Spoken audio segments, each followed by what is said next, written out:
بسم اللہ الرحمن الرحیم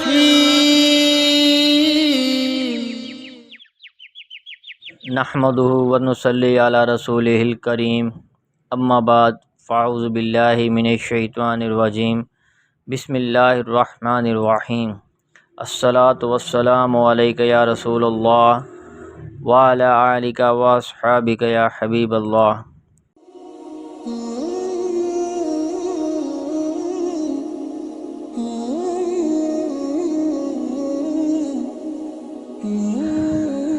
ابن ابی لیلہ کہتے ہیں کہ نماز 3 حالتوں سے گزری۔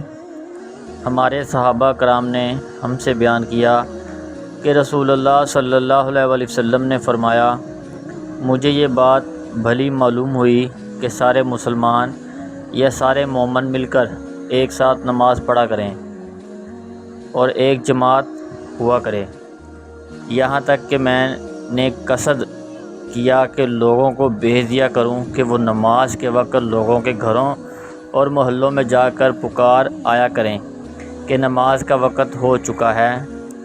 پھر میں نے قصد کیا کہ کچھ لوگوں کو حکم دوں کہ وہ ٹیلوں پر کھڑے ہو کر مسلمانوں کو نماز کے وقت سے باخبر کریں، یہاں تک کہ لوگ ناقوس بجانے لگے یا قریب تھا کہ بجانے لگ جائیں۔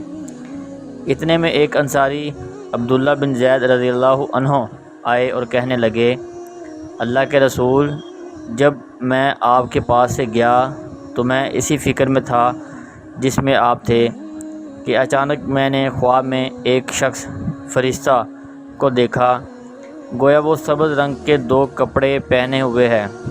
وہ مسجد میں کھڑا ہوا اور اذان دی، پھر تھوڑی دیر بیٹھا، پھر کھڑا ہوا اور جو کلمات اذان میں کہے تھے وہی اس نے پھر دہرائے، البتہ قد قامت الصلاۃ کا اس میں اضافہ کیا۔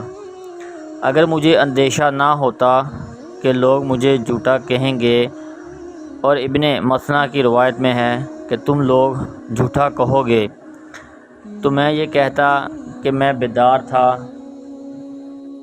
سو نہیں رہا تھا۔ اس پر رسول اللہ صلی اللہ علیہ وآلہ وسلم نے فرمایا، اللہ عز و جل نے تمہیں بہتر خواب دکھایا ہے۔ یہ ابن مثنیٰ کی روایت میں ہے، اور عمرو بن مرزوق کی روایت میں یہ نہیں ہے کہ اللہ تعالیٰ نے تمہیں بہتر خواب دکھایا ہے۔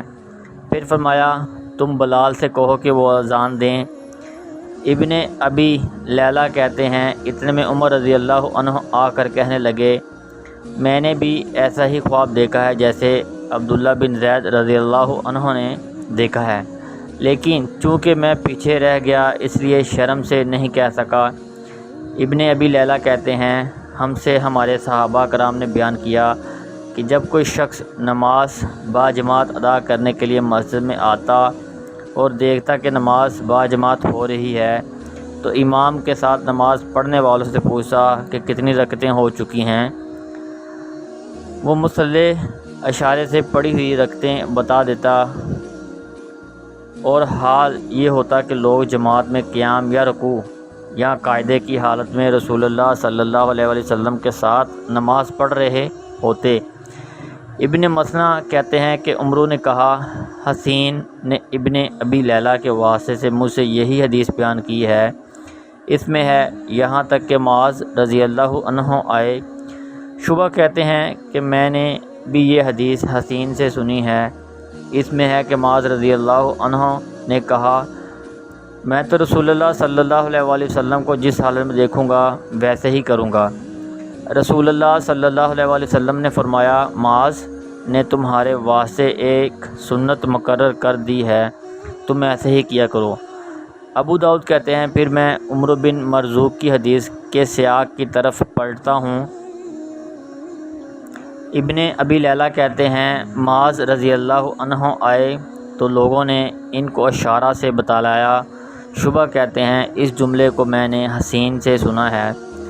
ابن ابی لیلہ کہتے ہیں، تو معاذ نے کہا، میں جس حال میں رسول اللہ صلی اللہ علیہ وآلہ وسلم کو دیکھوں گا وہی کروں گا۔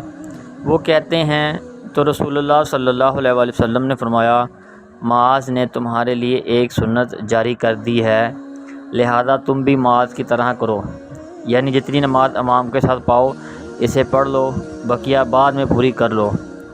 ابن ابی لیلہ کہتے ہیں ہمارے صحابہ کرام نے ہم سے حدیث بیان کی کہ رسول اللہ صلی اللہ علیہ وآلہ وسلم جب مدینہ تشریف لائے تو آپ انہیں ہر ماہ 3 دن روزے رکھنے کا حکم دیا۔ پھر رمضان کے روزے نازل کیے گئے۔ وہ لوگ روزے رکھنے کے عادی نہ تھے اور روزہ رکھنا ان پر گراں گزرتا تھا، چنانچہ جو روزہ نہ رکھتا وہ اس کے بدلے ایک مسکین کو کھانا کھلا دیتا۔ پھر یہ آیت فمن شاہد منکم الشہر فلیصومہ نازل ہوئی تو رخصت عام نہ رہی، بلکہ صرف مریض اور مسافر کے لیے مخصوص ہو گئی، باقی سب لوگوں کو روزہ رکھنے کا حکم ہوا۔ ابن ابی لیلہ کہتے ہیں ہمارے صحاب نے ہم سے حدیث بیان کی کہ اوائل اسلام میں جب کوئی آدمی روزہ افطار کر کے سو جاتا اور کھانا نہ کھاتا تو پھر اگلے دن تک اس کے لیے کھانا درست نہ ہوتا۔ ایک بار عمر رضی اللہ عنہ نے اپنی بیوی سے صحبت کا ارادہ کیا تو بیوی نے کہا میں کھانے سے پہلے سو گئی تھی۔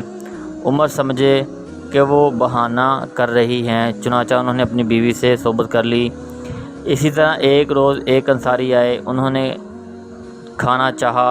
ان کے گھر والوں نے کہا ذرا ٹھہریے، ہم کھانا گرم کر لیں۔ اسی دوران وہ سو گئے۔ جب صبح ہوئی تو رسول اللہ صلی اللہ علیہ وآلہ وسلم پر یہ آیت اتری احل لکم لیلۃ الصیام رفث الی نسائکم۔